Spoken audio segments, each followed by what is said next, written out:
आप देख रहे हैं सुदर्शन न्यूज। सत श्री अकाल, मैं हूं पूजा सिंह। श्री गुरु गोविंद सिंह जी के प्रकाश पर्व दी लख लख बधाइयां। श्री गुरु गोविंद सिंह जी के प्रकाश पर्व पर गद्दार, नमक हराम खालिस्तानियों को चेतावनी देना चाहती हूं, क्योंकि गुरु गोविंद सिंह जी ने हिंदू धर्म की रक्षा के लिए न सिर्फ खुद को बलिदान किया, बल्कि हिंदू धर्म की रक्षा के लिए अपने बेटों की, साहिबजादों का बलिदान भी हंसते हंसते स्वीकार किया।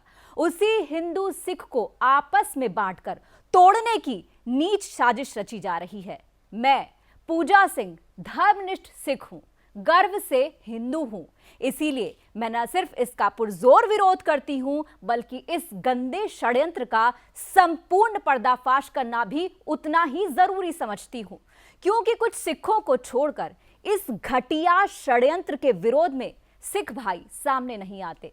कुछ डर की वजह से, कुछ अज्ञानता की वजह से, और कुछ इसका अंजाम जाने बगैर कुछ नहीं कहते, चुप रहते हैं, जिसका फायदा धर्मद्रोही खालिस्तानी उठा रहे हैं और अपने आप को संपूर्ण सिख समुदाय का नेता होने का फर्जी दावा करते हैं। ये अचानक से बेअदबी के मामले चुनाव के समय क्यों बढ़ते हैं? कुछ स्वार्थी राजनेता अपने तुच्छ राजनीतिक लाभ के लिए इस पर भले ही मौन रहते हों, पर इसका फायदा राष्ट्र धर्म के दुश्मन उठाते हैं। खालिस्तानियों, जरा ध्यान से सुन लो कि विदेशों से मिले टुकड़ों के बल पर हम देश के टुकड़े नहीं होने देंगे। खालिस्तानी मुंह छिपाकर विदेशों में रहते हैं, कायरों की तरह दुश्मनों के बुरके के पीछे और जालीदार टोपी के नीचे रहते हैं। उनको भी सुदर्शन कभी भी किसी भी स्थिति में कामयाब नहीं होने देगा, क्योंकि सिखों में राष्ट्र धर्म विरोधी उतने नहीं हैं जितने राष्ट्र धर्म पर बलिदान होने को तैयार हैं। तो आज गुरु गोविंद सिंह जी के प्रकाश पर्व पर इस कार्यक्रम में एक खबर भर नहीं है, ये सुदर्शन चैनल की चेतावनी है खालिस्तानियों को कि नहीं चलेगा हिंदू सिख पर खालिस्तानी षड्यंत्र।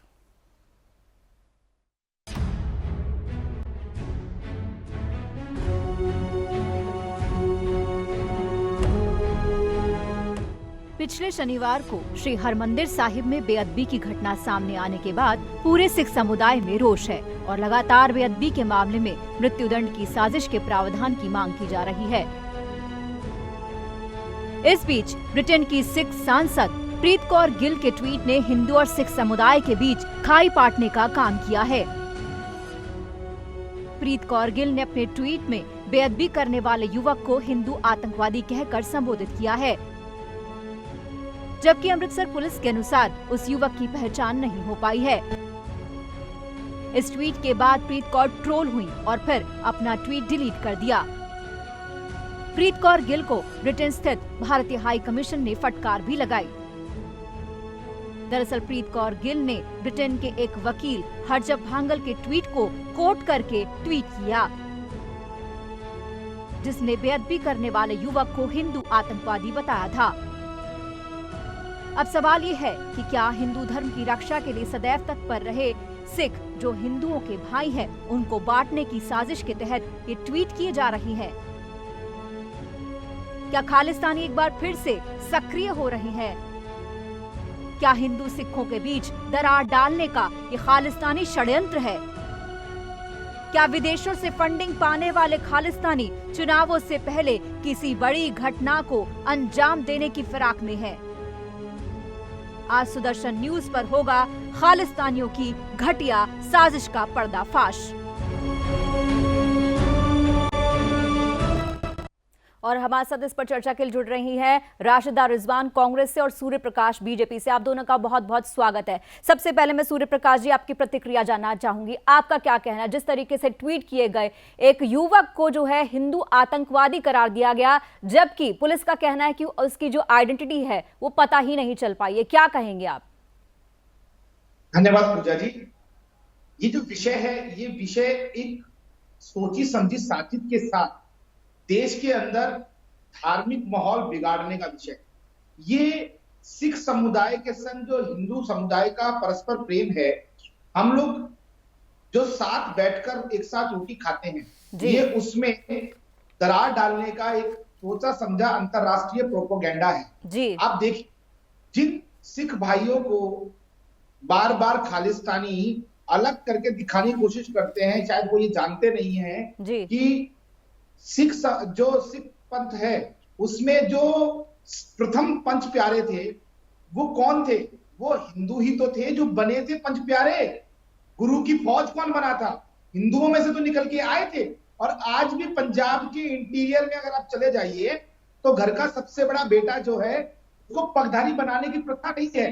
मेरे परिवार की दादी जी दिल्ली के गुरुद्वारा जो शीशगंज साहब है उनके प्रति बहुत आस्था थी और वो मुझे खुद भी चाहती थी, घर का बड़ा बेटा हूं मैं भी सिख बन जाऊं। तो ये जो हमारे हिंदू सिखों के अंदर प्रेम है उसको तोड़ने की, उसमें दरार डालने की एक साजिश है, अंतरराष्ट्रीय प्रोपोगेंडा है। खालिस्तानी जो आतंकवादी हैं, पाकिस्तान पोशी और अंतरराष्ट्रीय जो बिरादरी है भारत के विकास को रोकने की, भारत के सद्भाव को बिगाड़ने की जो साजिश रच रहे हैं, उन लोगों की ये साजिश है और ये कभी सफल नहीं होगी। जी, अब मैं राशिदा जी के पास आना चाहूंगी, आप क्या कहेंगी इस पर?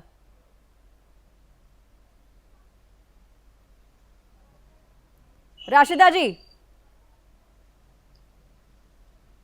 देखिए, ये जो कांड हुआ है ये मानते हैं कि गलत है, लेकिन किसी की आस्था के साथ खिलवाड़ नहीं करना चाहिए। ये दरअसल खालिस्तान हो, चाहे ये आतंकवाद हो, चाहे हिंदुत्व आतंकवाद हो, चाहे मुस्लिम ये हिंदुत्व आतंकवाद कुछ नहीं है।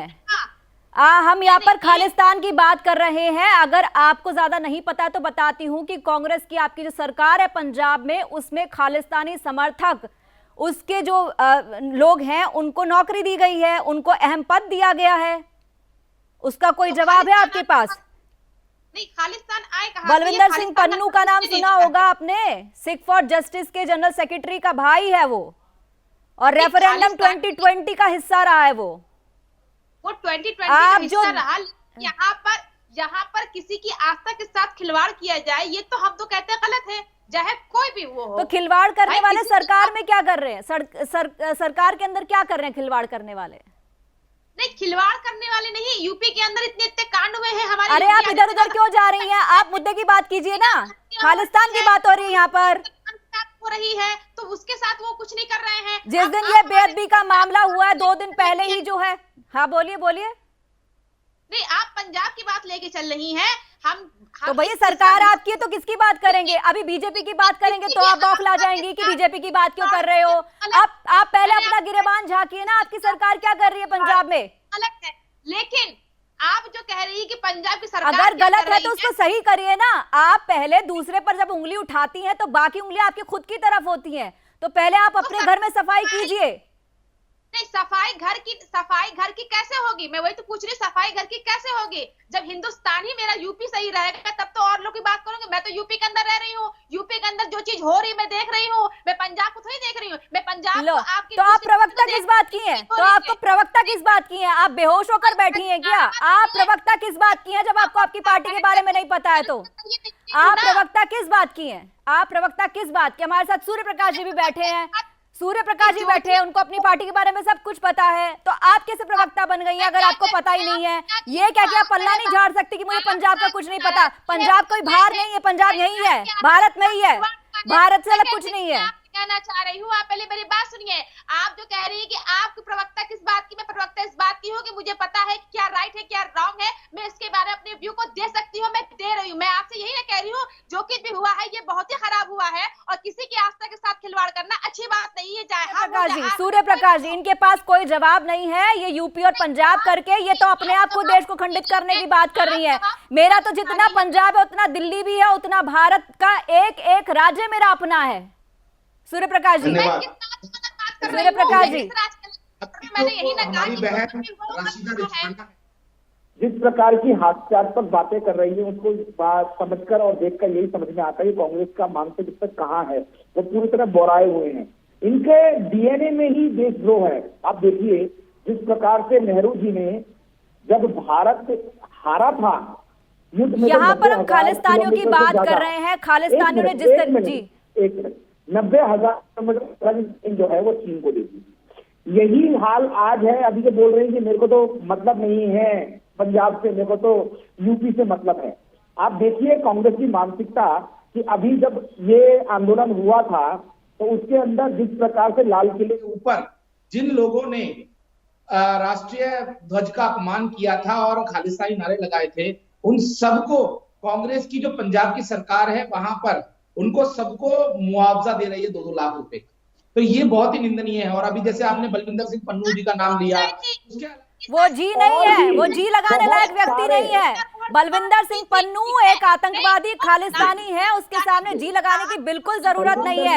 और जहां तक राशिदा जी की बात है, राशिदा जी आप यूपी यूपी चिल्ला रही हैं, यूपी पर जब आपदा आएगी तो पंजाब का सिख भाई ही वही फौजी उठकर आएगा आपकी सेवा के लिए, आपका ख्याल रखने के लिए, आपको बचाने के लिए। बॉर्डर पर जितने फौजी लड़ते हैं उनमें सिख भाइयों की तादाद कितनी ज्यादा पता है आपको? वो स्थिति है बहुत ही अच्छी, बहुत ही बेस्ट है। और रही आप, मैं कह रही हूँ उत्तर प्रदेश में योगी आदित्यनाथ बैठ के हाथ पे हाथ रख के कर क्या रहे हैं? एक गांव। अरे आप कहाँ की बात कर रही हैं? आप कहाँ की बात कर रही हैं? आप योगी आदित्यनाथ की बात नहीं कर रहे हैं, हम यहाँ पे खालिस्तानियों की बात कर रहे हैं। आपकी सरकार के अंदर क्या कर रहा है खालिस्तानी? इसका मतलब तो प्रोपेगेंडा है ये, जिस प्रोपेगेंडा के तहत जो है खालिस्तानी यहाँ पर पैसा लेते हैं, देश को बांटने की कोशिश कर रहे हैं, उसका हिसाब भी है। इसलिए आप बोल नहीं रही हैं, अपनी पार्टी के खिलाफ बोलिए, बात कीजिए कि भाई क्यों किया है ऐसा, आपके पास है हिम्मत? फोटो क्यों खिंचाई भाई, क्यों खिंचाई फोटो मोदी जी ने? जो आप कह रही हैं लाल किले पे, हाँ तो सिद्धू ने गोपाल चावला के साथ पंजाब पाकिस्तान जाके फोटो क्यों खिंचवाई थी? मैं पूछ रही हूँ, नवजोत सिंह सिद्धू ने, आपके नेता ने क्यों खिंचवाई थी गोपाल चावला के साथ फोटो पाकिस्तान जाकर? क्यों नहीं मना किया? तो मोदी जी चाइना नहीं, आप बताइए ना, आप क्या अपने देश के पीएम को बदनाम कर रही हैं? आप अपने पहले देखिए तो सही, वहां पर आपके नेता देश में तो नाक कटाते हैं, देश के बाहर जाके भी नाक कटा रहे हैं। आप एज एंकर हैं, आप जवाब देंगे कि वो जवाब देंगे? आप अरे आप बात ऐसी कर रही हैं, कोई भी चलिए, सूर्य प्रकाश जी आप जवाब दीजिए, सूर्य प्रकाश जी आप जवाब दीजिए, चलिए सूर्य प्रकाश जी जवाब देंगे। हाँ, जवाब आप सूर्य प्रकाश जी से लीजिए। कांग्रेस की जो हमारी प्रवक्ता है, पहली बात तो इनको मुझे एक बात समझ में आती है कि ना तो ये बोलना चाहती हैं कांग्रेस की कुकर्मों पर और ना ही ये बोलना चाहती हैं खालिस्तान के ऊपर। ये केवल और केवल बात करना चाहती हैं उत्तर प्रदेश के ऊपर। ये उसी उत्तर प्रदेश में बात करना चाहती हैं जहां पर अभी कानपुर के अंदर एक लव जिहाद का जो विषय था उसके अंदर अभी 10 साल की सजा हुई है उत्तर प्रदेश के अंदर। और चाहे वो सूर्य प्रकाश जी वो बात की बातें हैं। यहाँ पर एक अहम मुद्दा और है, मैं अगर आपको याद दिलाऊं तो सिख फॉर जस्टिस ने जो है अक्टूबर के अंदर एक और नक्शा जो है भारत का जारी किया है, जिसमें खालिस्तान जो है वो दिखाया गया है। पंजाब तो पहले से ही था, उसके अलावा राजस्थान भी उसमें ऐड किया गया है, राजस्थान के अलावा उत्तर प्रदेश भी ऐड किया गया है। ये जो बैठी हुई है हमारे साथ, ये प्रवक्ता है कांग्रेस की, इनको इतना नहीं पता है कि अब यूपी की बारी भी आ चुकी है, अब खालिस्तान की लिस्ट में यूपी भी आ चुका है, राजस्थान भी आ चुका है, देश के बाकी हिस्सों को भी खतरा है खालिस्तान से। ओर से बैठी हुई है, एज ए एंकर है, आपको बीजेपी की ओर से बोलने के लिए कुछ मिला होगा। अरे आप ना राशिदा जी, आपका नंबर हमारे पास है। एक मिनट रुकिए, मेरे पास आपका नंबर है, अभी आपको भिजवाती हूँ। राजस्थान और यूपी दोनों उस खालिस्तान के नक्शे में पंजाब के साथ आ गए हैं। सूर्य प्रकाश जी, ये तो कुछ मानेंगे नहीं, इनको तो मैं बीजेपी प्रवक्ता लग रही हूँ। जब मैं देखिए पूजा जी, मेरा निवेदन है कि जब मैं बोलूँ तो इनका फीडर ऑफ कर दें ताकि मैं अपनी बात करूँ। जी। ये तो बिगड़ सिर पैर की बातें कर रही है हमारी बहन। देखिए आप पंजाब के अंदर स्थिति देखिए इस समय में, जिस प्रकार से खालिस्तानी आतंकवादियों का जमावड़ा पंजाब की सरकार में हो गया है। और पंजाब के अंदर जो पूर्व अपना मुख्यमंत्री हैं कैप्टन अमरिंदर सिंह जी, उन्होंने साफ बताया कि किस प्रकार से पंजाब के जो कांग्रेस प्रधान हैं नवजोत सिंह सिद्धू, उनके पाकिस्तानी कनेक्शन हैं। और साथ ही साथ इन्हीं के कांग्रेस के सांसद, उन्होंने भी नाम स्लिप कर रहा है दिमाग से, उन्होंने साफ बोला था कि इस समय पंजाब की सरकार के अंदर खालिस्तानी आतंकियों का जमावड़ा है। और ये जो किसान आंदोलन भी हुआ, इसके अंदर भी कहीं ना कहीं खालिस्तानी प्रपोज रहे। और जिस प्रकार से चाहे वो काट के लटकाया गया हो, अभी पहले भी आपने देखा कि सिंधु बॉर्डर पे DSB के मामले को दिखाया गया, वहां पर भी काट के लटकाया गया एक व्यक्ति को। ये एक सोची समझी साजिश है कि सिख समुदाय को बदनाम किया जाए। हिंदू भाई जिनका भाईचारा सिख समुदाय के साथ है, इन दोनों को अलग अलग करने की पूरी कोशिश की जा रही है और इसी का ये ताजा उदाहरण है। आप देखिए, अभी तक इसकी जानकारी नहीं मिली है कि उस व्यक्ति ने क्या किया क्या नहीं किया। अब कुछ सूत्रों से ये समझ में आया कि शायद उसने गुरुद्वारे में जाके 4 रोटी की कोशिश की थी खिलाने की। जो भी है, मुझे जानकारी पूरी नहीं है, वो तो पुलिस बताएगी। लेकिन मैं इतना ही कहना चाहता हूं कि हमारा सिख समुदाय लंगर खिलाने वाला है, हत्या करने वाला नहीं है। लेकिन ये खालिस्तानियों की एक सोची समझी साजिश है कि सिख समुदाय के संग हिंदू समुदाय का वैचारिक मतभेद कराया जाए, दरार डाली जाए, ताकि हिंदू और सिख झगड़ा हो सके। और इसको कांग्रेस भी पूरी तरह से कोशिश कर रही है। कांग्रेस खुद चाहती है कि हिंदू और सिख का झगड़ा हो। यही कारण रहा है कि जिस प्रकार से पंजाब के अंदर खालिस्तानी आतंकियों को अपनी सरकार में इन्होंने सलाहकार नियुक्त कर लिया। उसके बाद आप देखिए, ये वहां पर खालिस्तानी आतंकियों को मुआवजा दे रहे हैं। इसके अलावा देखिए आप किस प्रकार से जो चन्नी साहब है वो हर स्कूल में बाइबल का जो पठन पाठन कराने की बात कर रहे हैं। ये अपने आप में दर्शाता है कि किस प्रकार से ये बात नहीं करेंगे जब तालिबान सिख समुदाय पे हमला करता है काबुल में। ये बात नहीं करेंगे जब ननकाना साहिब के अंदर बेअदबी होती है गुरु ग्रंथ साहब जी से। लेकिन ये यहाँ पर जिस प्रकार से हिंदू को टारगेट कर रहे हैं, ये सीधा सीधा दिखाता है कि हिंदू और सिख का झगड़ा कराने का। हमारा देश कोरोना जैसी महामारी में झेल रहा है और ये मोदी जी की ही देन है, किसी और की देन नहीं है। राशिदा जी, आप क्यों टेक के मोदी जी माथा? हम ये पूछना चाह रहे हैं, 1 साल 4 में 18 दिन खालिस्तान बैठे हुए थे, क्यों टेक गए माथा वो? और हिंदू मुस्लिम की नीति ये इनकी नीति है, हमारी नीति नहीं है। आज ये दंगा करा रहे हैं, आज ये सब कुछ करा रहे हैं, इनकी नीति है, क्योंकि इस समय वोट लेना इनको है और किस तरह से वोट वसूल करना है ये इनको जानते हैं। अरे तो वोट के लिए आप लोग काम नहीं कर रहे क्या? वोट के लिए आप लोग काम नहीं कर रहे क्या? पैदल यात्रा निकाल रहे हैं 6-6 किलोमीटर की, जिन्होंने सालों कभी जाकर यूपी में झांका नहीं है, वो पैदल जा रहे बात कर रहे हैं। आपको धन्यवाद करना चाहिए। यहाँ पे राशिदा जी खालिस्तान के मुद्दे पर आपके पास बोलने के लिए कुछ है नहीं? अगर राशिदा जी, अगर आपके पास खालिस्तान के मुद्दे पर कोई जवाब देने के लिए नहीं है तो मैं इस डिबेट को यही बंद कर दूंगी। आप बोल दीजिए कि ना मुझे कुछ पता है ना मुझे कुछ कहना है, मैं इस डिबेट को यही बंद कर दूंगी। आप सुनने वरना डिबेट ड्रिल कर दीजिए, हम ऐसे ही बोलेंगे। आप खालिस्तान के आगे क्यों माथा टेक लिए मोदी जी? हम तो ये पूछना चाह रहे हैं, 1 साल 4 महीना 18 दिन बैठे, क्यों टेक लिया उनके आगे माथा? किसने माथा टेक लिया? किसने टेक लिया माथा? किसानों के हित में जो था वही किया गया है। आप अपने ही तो देख नहीं रही हैं। आपकी सरकार में तो एक बंदा बैठा हुआ है खालिस्तान का, चन्नी जी के बगल में। आप बातें कर रही है दाएं बाएं की। वापस क्यों ले लिया? हमें बस एक जवाब चाहिए है आप दोनों के पास जवाब। आप दोनों की प्रवक्ता है, मुझे बताइए। आप दोनों भी एक सेकंड सुनिए आप मेरी बात। आप कह रही हैं कि खालिस्तानियों के आगे माथा टेका, तो आप देश के किसानों को भी जो है, जो किसान है उनको एक तरीके से इस तरह की बात कर रही हैं। ये मोदी जी का स्टेटमेंट है। मैडम आपको नॉलेज नहीं है, आपको ही बतेरी नॉलेज है, आपको बतेरी नॉलेज है, आपके पास बात करने के लिए कुछ नहीं है। बैठे हुए हैं किसान, ये किसान नहीं, ये पंजाब के किसान नहीं, खालिस्तान है, तो क्यों माथा टेक लिया? आप मुझे बताइए। आप बताइए ना कि खालिस्तानी आपकी चन्नी जी के बगल में क्या कर रहा है, क्यों रखा है उसको? देश हित में जो होगा, देश हित में जो होगा वो देश के पीएम करेंगे, जो देश के हित में होगा वो पीएम करेंगे। लेकिन एक खालिस्तानी को, एक आतंकवादी को अपनी बगल में कभी नहीं बिठाएंगे, जैसे कि पंजाब सरकार में हो रहा है। आप ये कान खोल के सुन लीजिए, जो भी देशभक्त होगा वो देश को बचाने का काम करेगा। अजय कुमार टोनी जो लखीमपुर का, अरे राशिदा जी आपके पास बोलने के लिए कुछ नहीं है। राशिदा जी, सूर्य प्रकाश जी, आप दोनों का मैं तहे दिल से धन्यवाद करना चाहूंगी मेरे से जुड़ने के लिए। राशिदा जी, आप प्रवक्ता मेरे को लगता है जो है यूपी से ही रिलेटेड है, थोड़ा और देश के भागों के बारे में भी पढ़ा कीजिए, ये मेरा आपको पर्सनल सजेशन है। बहुत बहुत धन्यवाद आप दोनों काम से जुड़ने के लिए। और हमारी इस विशेष पेशकश में इतना ही, लेकिन एक बार फिर कहेंगे कि हिंदू सिख पर एक खालिस्तानी षड्यंत्र न चला था, न चला है और न कभी चलेगा। जय हिंद।